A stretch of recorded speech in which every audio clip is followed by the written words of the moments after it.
Hey guys, going into round 3 of a Battle for Zendikar draft. Won round 1, lost round 2. A bit salty about round 2 because of the poor luck I had drawing, but those things happen. And our opponent also had a very good deck, so at least I didn't lose to a deck that wasn't that great. We're gonna have to mulligan this hand.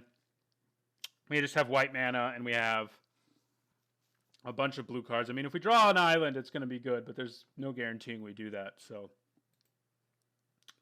And it's kind of the same, but this time we get to scry. So I think I keep. And I think I put that on the bottom. See if our luck continues to be poor. We do have Stasis Snare at least. There's that Shambling Vent. Which, hey, we drew a land, so we at least have Stasis Snare up and running.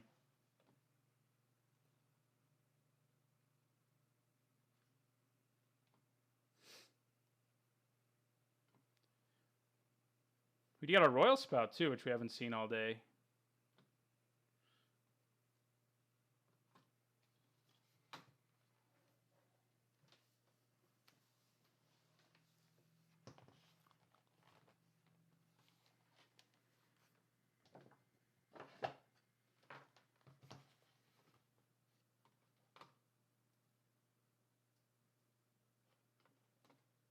Alright, so our opponent played a Stonehaven Medic. I was moving my computer around there. I thought it actually paused it, but I did not. And now it's our turn. Still no blue, which is rough. But we'll have Stasis Snare up and stuff, so that's not too bad. Shambling Vent can soon start shambling our way. It's interesting to see blue. He may just be splashing it. It looks like the black-white life gain deck so far, I would say. So, all right. I think we play Skyline Cascade here. It actually does something, and we nearly need the blues so we can play our Cloud Manta next turn. We also have the Stasis Snare Merc Strider thing going on, which is pretty powerful, I think. So that is what we'll be doing in the near future. But we'll definitely play Cloud Manta next turn. I'd like to hold off on playing Royal Spout until I can awaken it. So we'll see if that happens. If I have that luxury. Because it's good even if you can't awaken it. That's truer of it than I think most of the other cards like that. All right, Carrier Thrall. There's our adverse conditions as well. So yeah, we're going to play our Cloud Manta in the turn. May just be splashing white, actually. It could be a blue-black deck. Although, you probably wouldn't be running a Stonehaven Medic if you were just splashing white.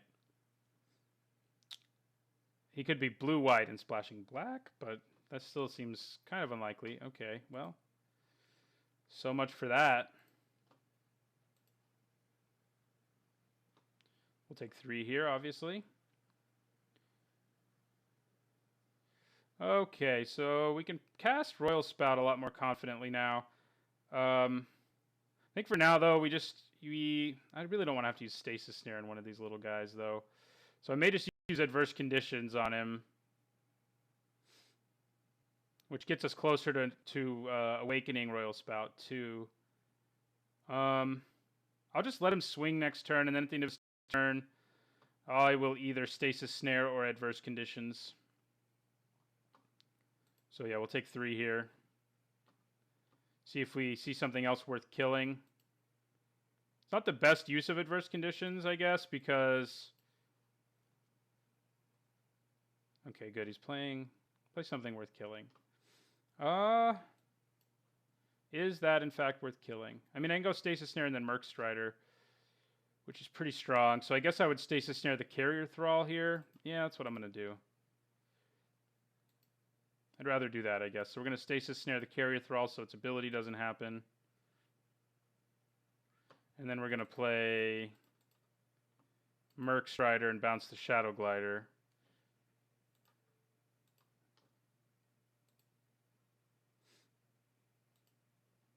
Here is your card back. Ruin Processor has continuously shown up for us when we could not cast him. We would really like to be able to cast him at some point. We're not too far away from it between adverse conditions and spawning bed and stuff like that, but not super close either. So I'm happy with that turn. from my opponent. There's our another Cloud Manta. I think I swing with Merc Strider. See what our opponent chooses to do, and then play our Cloud Manta. Guessing he probably just takes it, given how much life he's at. Although adverse conditions might be better, but I'll play the Manta.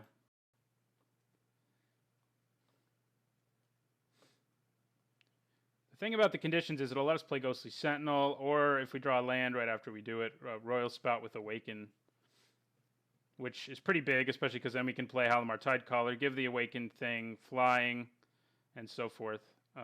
So we'll take 2 here.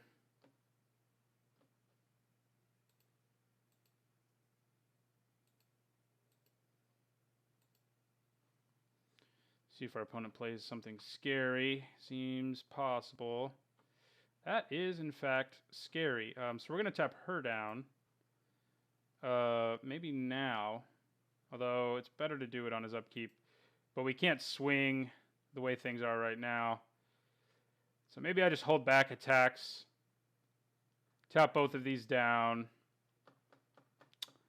with adverse conditions, and then Royal Spout, Awaken, and just put Drawn on top of his library. Yeah, that seems good. That's what we're going to do. So that will be what we do.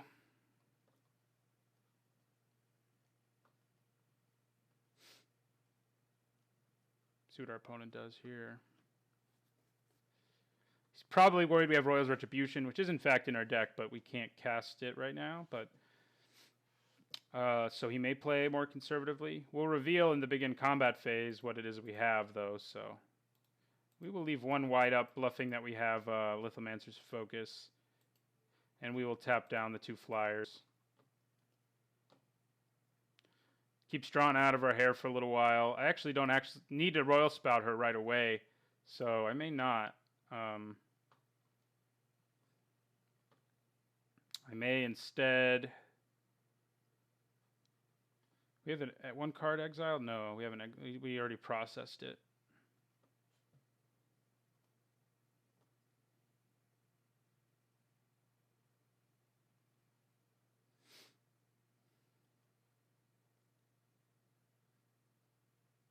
What is our opponent doing? Not sure I like whatever it is.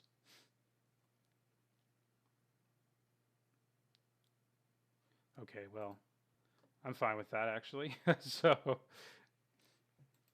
I'll take it. I'll probably play Ghostly Sentinel. And then next turn, Royal Spout, Awaken, Drana away. See what else he's going to play here. Don't make us discard something. Bone Splinters. Okay. That's reasonable. Does sort of spoil my plans for swinging for 3 that turn, but can't always get what we want. All right, we have Royal's Retribution now, too. So that's pretty good. I think I offer a trade for McKinley Patrol.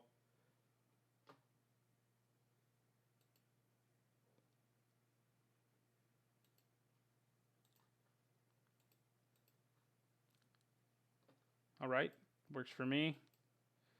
And then we're going to play Ghostly Sentinel. His Drana will not untap, and then this turn, we'll probably use Royal Spout with Awaken because of the value we get out of Halimar Tidecaller that way. Ghostly Sentinel can also block Drana now, so that's good.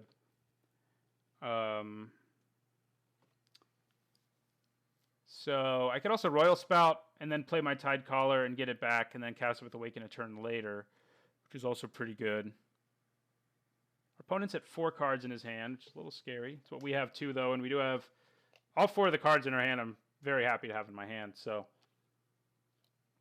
I'm hoping he doesn't main board discard stuff because that would suck for us.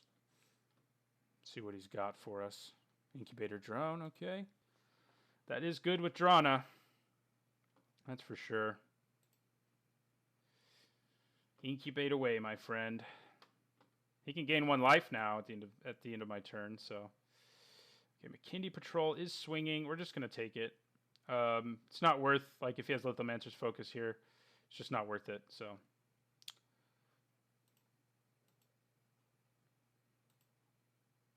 Stasis Snare, too. We're just getting an embarrassment of riches. It makes it hard to decide what to do, though. We actually can't do Halimar, Tidecaller, and Royal Spout in the same turn because we only have one blue.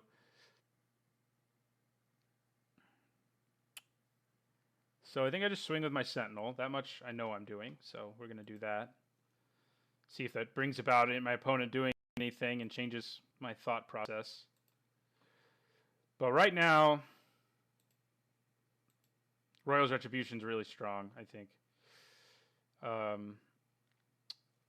But the chances he has something like Lithomancer's Focus are decent. Okay,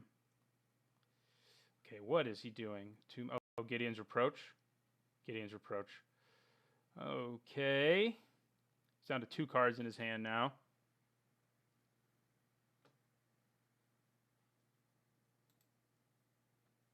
Part of the reason I don't want to be awakening something is because I kind of need these lands.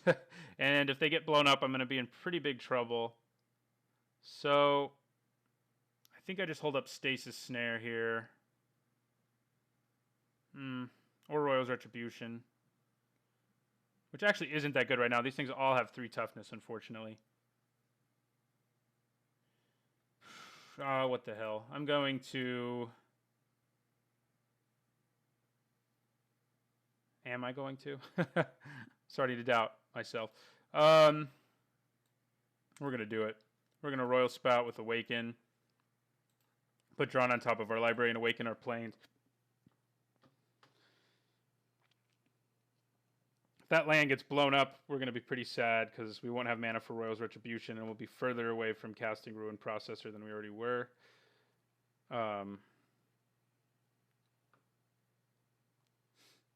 So we know he has Drana in his hand. He probably plays her again, right? He wants her out there to mess us up, which she will do in due time. Yeah, there she is.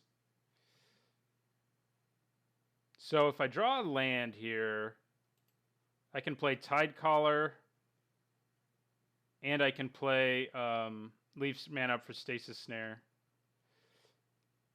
which means I won't be attacking, by the way. So he has Vigilance here, so he can get in for some damage. I might trade with the McKinley Patrol. I think that's better than dropping to 5. Probably. We have Stasis Snare plus Ruin Processor, which will be pretty good if we ever get that mana flow-ing.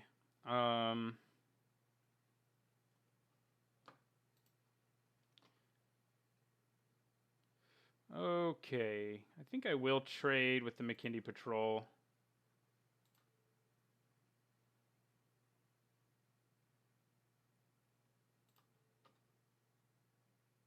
Could also just kill that and have my McKinley Patrol survive, though, which will drop us to 5, but I think we can survive that with what we have in our hand.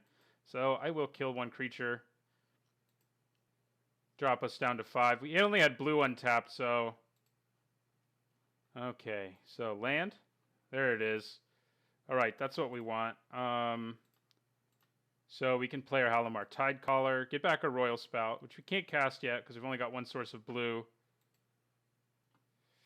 And we will use it. And then we have mana up for Stasis Snare, which we can use to kill Drana. So, not to mention a 4/4 flyer, who can also block Drana. I'll declare blocks first. If my opponent then uses a combat trick or removal, I will fire off Stasis Snare.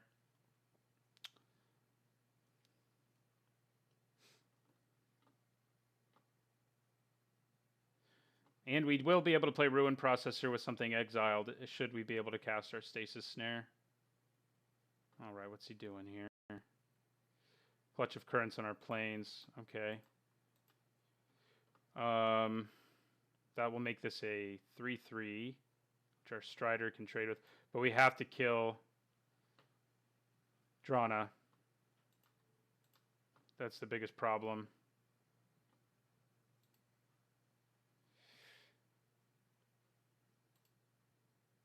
Now, if we draw land, though, we will not be able to, and we're going to drop pretty low in the life department here. So But we will be able to...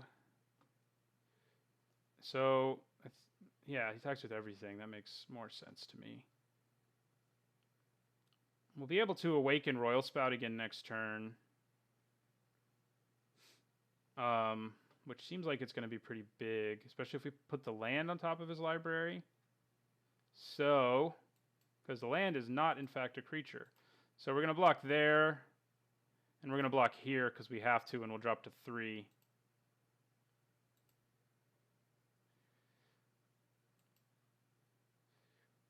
The bad news is Shambling Vent, if he draws white, will be activated, but I don't think that's the worst thing ever. Okay, Ruination Guide. Does that change my plans at all? No. Yeah, so we're going to go... Oh, we can't Royal Spout and Awaken. What am I talking about? I think we just have to Royal Spout this land. But we can't play Ruination Guide. Mana problems. Okay. I can Awaken it. And I guess that's what I'm going to do. That way I know he's not drawing up planes. I think that's what I do. I think we have to do it. We'll drop to 1 life, which isn't really where we want to be at all. But I don't think we have any better options. Royal's Retribution will kill one of them. But it doesn't give us a 4/4 at the same time. So we're going to put this island on top of his library and awaken a plains. Pray to God we draw a land so he can gain some life next turn and hope he doesn't have a combat trick. Or an awakened spell. An awakened spell would kill us too, of course. So we go to 1 if he doesn't have a combat trick. Yeah, that feels good. All right. Okay, well, this will get us some breathing room. We do have to tap our 1 creature to do it, though. So is it worth it? Going up to 6, yeah, I think it's probably worth it. If he has a counterspell, we're going to be real sad, but we haven't seen one yet. So, and he gained the life anyway, so there's that. We will put his Drana back in his graveyard. Hope he doesn't have that card that gets allies back from his graveyard. This is one of the few matchups where putting things back in the opponent's graveyard is bad because of the stuff that's in the deck. All right, well, he's going to lock down our planes.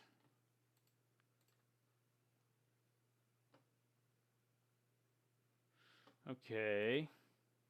Ooh, that's nice. I guess we swing. We're at enough life, I think it's safe to swing. And then play our Deathless Behemoth. We may turn this thing around. This game has been the most control-y game this deck's managed to play. Okay.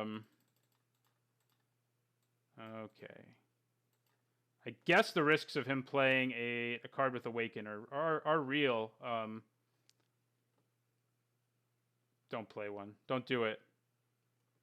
That doesn't look good for us. Oh, it's his own Ruin Processor. Okay. Well, we can finish him off with the Royal's Retribution. So we're not completely destroyed. And we can actually also play Ruination Guide to make ours big enough to kill his. So this has been a funny game, though. Oh, well.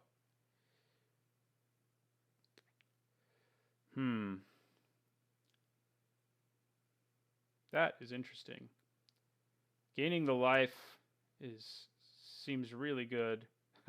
I could cast Onto Rising without Awaken and play Ruination Guide, and I think that's what I'm gonna do.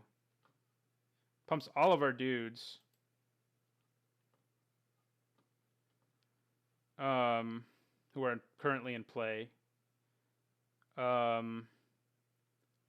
So we play Onto Rising here, and we gain 15. We gain 20 life, and the best he can do, he can kill our Deathless Behemoth, but he can't swing back at us for enough. So I think that's what we do.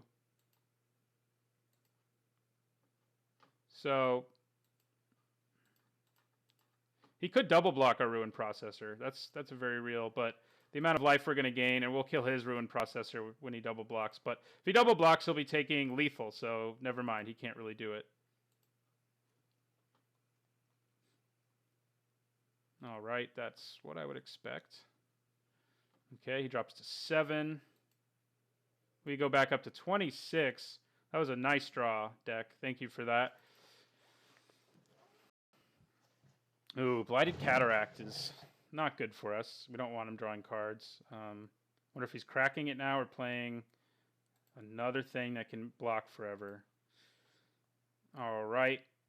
Well, that's nice as well. So we're going to play our bridge, give Ruin Processor Vigilance, and +1/+1. And we can really blow him out here with Royal's Retribution if we need to. I'm sure he just blocks with 1 creature, though, right? Okay, now we can really blow him out. We'll do all the damage to that. He has 0 cards in his hand, right? Yes. So we'll do all the damage there.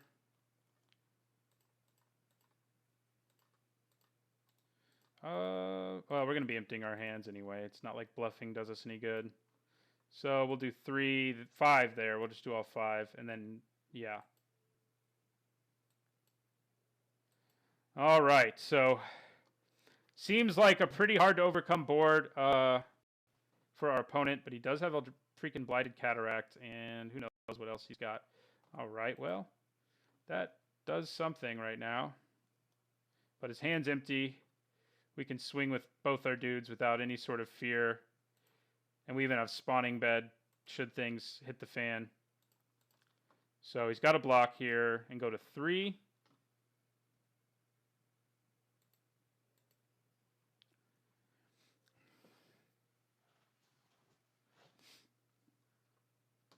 All right. Well, we drew really well late in that game, and that made things work for us. We don't really have anything to sideboard in against him. Royal Mage's Trick isn't that good against him. So I think we leave things as is, and we go on to game 2.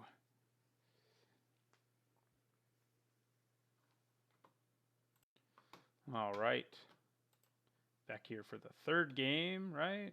No, that was game 1, wasn't it? This is a keeper. I don't think I think maybe one of my opponents mulliganed. I've not gotten a lot of mulligan luck. All right, so we're going to play a turn 3 Ruination Guide. Then we don't have a lot going on, but Royal's Retribution can do some stuff, certainly. So can Sheer Drop. Halimar Tidecaller, by the way, did end up being relevant in that last game, so that was nice.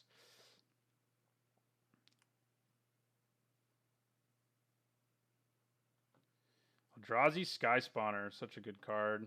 It's too good. I'll play my Ruination Guide. You know, I don't really have a great answer for Eldrazi Sky Spawner. I mean, my deck does have flyers, but I didn't get any of the ones who can block it really well other than the single Ghostly Sentinel that we have. Is he going to turn Shambling Vent into a creature? No, Tide Drifter. That's bad news. We can still block that Scion at least, so...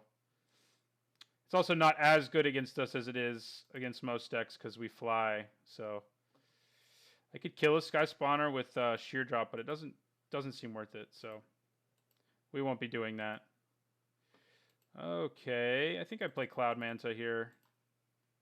We have more flying damage in the air now. If he uses a removal spell on it, it's a decent deal. This game, he can actually turn his Shambling Vents into a dude, which would have been bad for us last game. 1 more mana, and we can start just leaving Royal's Retribution mana up and Adverse Conditions mana up while we wait to hit 5s and 6s for our big Awaken spells. So, seems legit, like a good plan. We'll take 2 again. No real reason to block that thing. Okay, we did not hit our 5th land. We'll swing here. If he has Gideon's Reproach, he has Gideon's Reproach. Kind of how I feel. Looks like he's taking.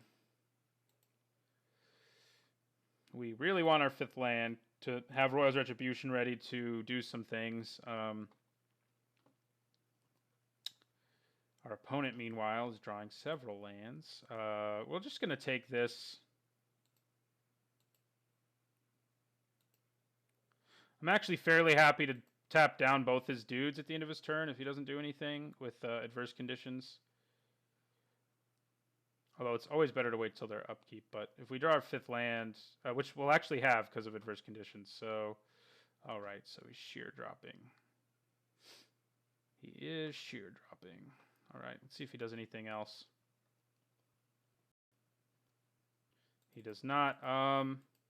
So I'll actually tap this and this down.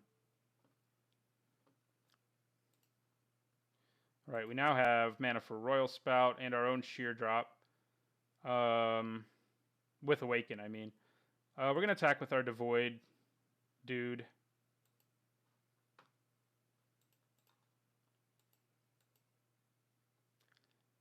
And I think, given the board state, I'm actually going to play our Ghostly Sentinel right now. Ingesting 1 or 2 cards goes a long way in our deck. And we hit an Incubator Drone, which I'm happy to do. So yeah, we're just going to play Ghostly Sentinel this turn.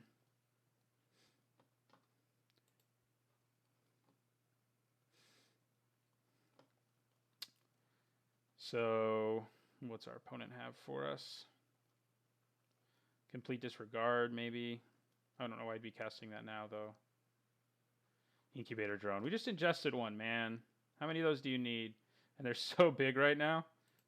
My word, that's not cool. Tide Drifter would have been nice in our deck. It's a good little blocker on the ground, and we have enough colorless things that it would have been relevant. Okay. Bone Splinters. Okay. Well, that is certainly annoying. Doesn't really have any attacks. We don't either now, though. Tide Caller. Okay.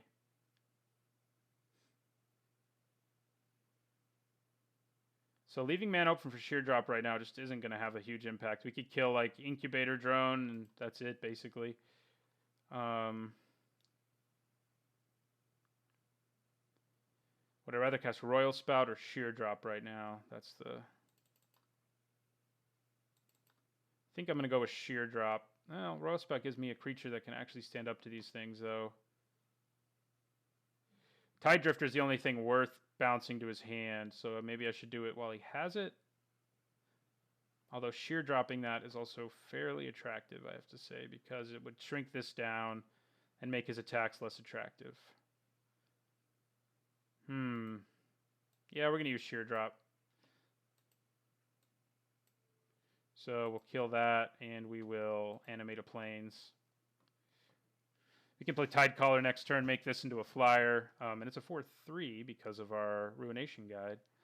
We have an attack now, but I don't think we go for it.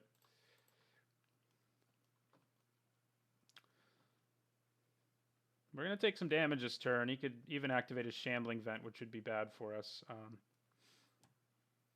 Wouldn't mind drawing a land here and being able to Royal Spout something, but right now there's not really anything worth Royal Spouting. So playing the Tide Caller or Ondu Rising seems like the best thing to do. 4 mana. Myers Malice. Okay. Well, I think we need to keep our Tide Caller. Royal's Retribution right now is not amazing, but we can get back both of our Awakened cards. But I kind of want to be able to cast both of them for a lot of reasons. I think I lose Royal's Retribution here. With the Tide Caller in play, yeah, so I'm going to lose Royal's Retribution. And I'm going to lose Royal Spout, believe it or not. Do I want to do that? This is a hard choice. I can get it back, so... I can do Ondu Rising no matter... Yeah, I'll discard the Royal Spout. That was a hard choice. Maybe interesting to see whether I feel like it was the right one later. Deciding not to attack. Okay.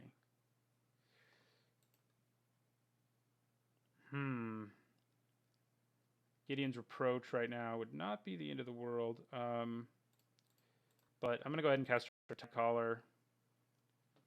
Give this land flying, which is nice right now. Is he going to counter our Tide Caller? He is going to counter it. Spell Shrivel. Okay. No, thank you. I can swing with my land and get a 2-for-1. Man, him countering that Tide Caller really messed us up. He's got 1 card left in his hand. I think I swing with the land. If we can get a 2-for-1 here and then follow it up with an Ondu Rising, I think we're okay with that. All right, so 2-for-1 it is. Hopefully he doesn't have his Ruin Processor. It's waiting to kill us in his hand.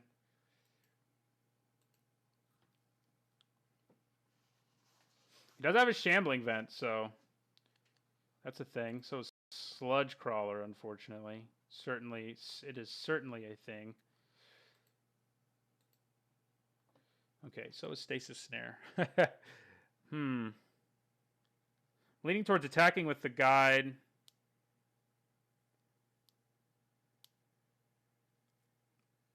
Yeah, I'm going to attack with the Guide and see what our opponent does. And then I'll Stasis Snare something. So we're going to attack with our Guide. If he decides to block and pump, we'll use Stasis Snare.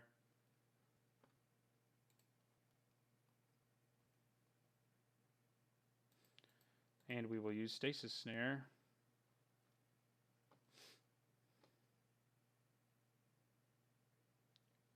I guess he just wanted to pump him even more, because why not, I guess. Okay. So our opponent's in top deck mode, but he does have a land that can come alive and start bashing us and gaining him life. So, looks like he's not going to use that, though, to his advantage.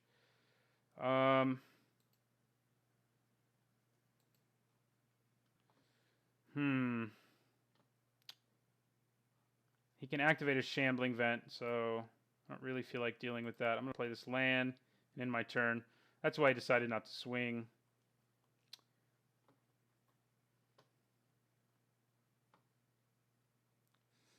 We're both at 14, huh? This is an interesting one. Well, that's not great. Drops us to 11. Blightherder. We have 1 card in exile. But I think we play it anyway. Even though we have a chance of potentially getting things going even better if we get the tokens. But Blightherder, you know, when he's in top deck mode is pretty good. Oh, we do have... Do we have 2 cards? We do have 2 cards. We're going to use them. We have those 2. All right. That's awesome. Especially when we have Ruination Guide and Ondu Rising coming down the pipe.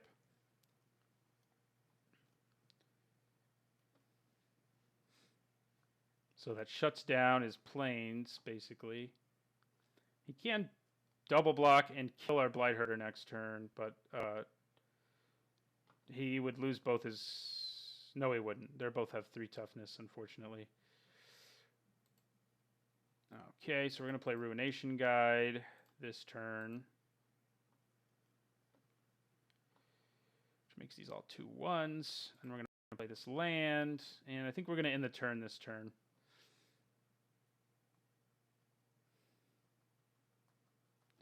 We can undo... When we can undo Rising, it's going to be worth swinging, I think. Ooh, I wish I had that Blighted Cataract. I distinctly remember passing it. Ooh, Spawning Bed, huh? That's... Makes me want to wait 1 more turn. He is going to draw cards, though. At the end of my turn. So, I'm going to use Ondu Rising now. And we're going to put it on this island. It'll give us a 5/4 island, and all our dudes will have lifelink. And I think I swing with everything.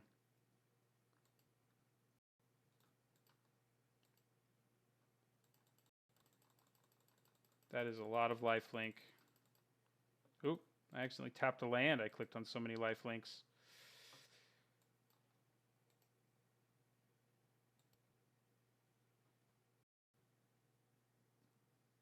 Okay. So he's going to take a lot of damage here, almost no matter what he does. If he had Royal's Retribution there, that could have been something that punished us a bit, but not enough. And now he can't crack his Cataract, so I think this was ideal. Leaves him with one card in his hand. So he can double block our Blight Herder. Looks like he's not going to, though.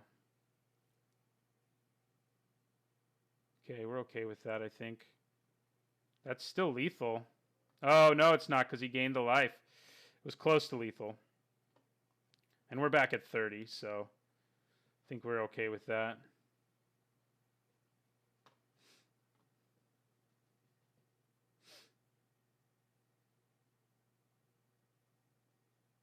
See what our opponent's last card in his hand is. He can crack the Cataract at the end of our turn, but we can do lethal to him even if he blocks with his Shambling Vent. If he plays another creature, we're in a little tighter of a spot, but I think he would have slammed it on the table already if he had one. Unless it's one that if in casting, he can't keep mana up for Shambling Vent, I guess. Then it's a thinker. All right, we won. Managed to 2-1 that. Our deck was very strong. I mean, that was a legitimate deck that could have 3-0'd, I think, but we just didn't get there in round 2. So, but it was a fun deck. The blue-white deck is always pretty fun, even though it's not the most synergistic.